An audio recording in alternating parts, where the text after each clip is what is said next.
Robert takes a stand. Robert stayed up all night waiting to go to Nutcracker Scout Camp. He couldn't wait.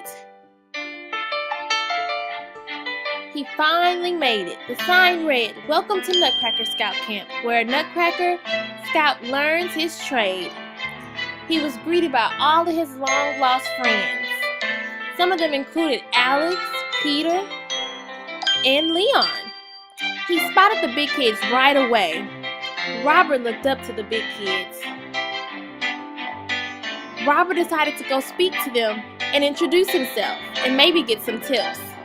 Robert was so nervous. As he walked up, he just felt something good about it. Robert started talking, and the big kids were acting kind of funny. One of the big kids turned around, and that was the one that Robert looked up to the most, Malcolm the magician.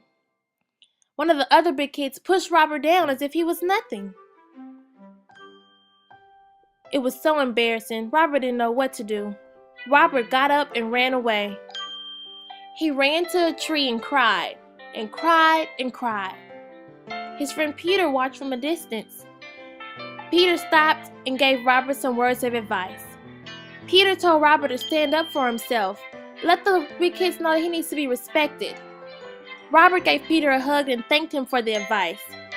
Later, Robert spotted the big kids again, and he walked up to him and decided to tell them a piece of his mind.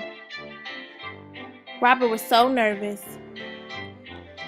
"You guys were so mean to me, and it really hurt my feelings. I look up to you guys, and you just treated me as if I was nothing, and that's not right. I deserve to be treated better than that, and I thought you would treat me better than that."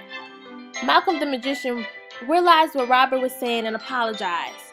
He even gave Robert a hug.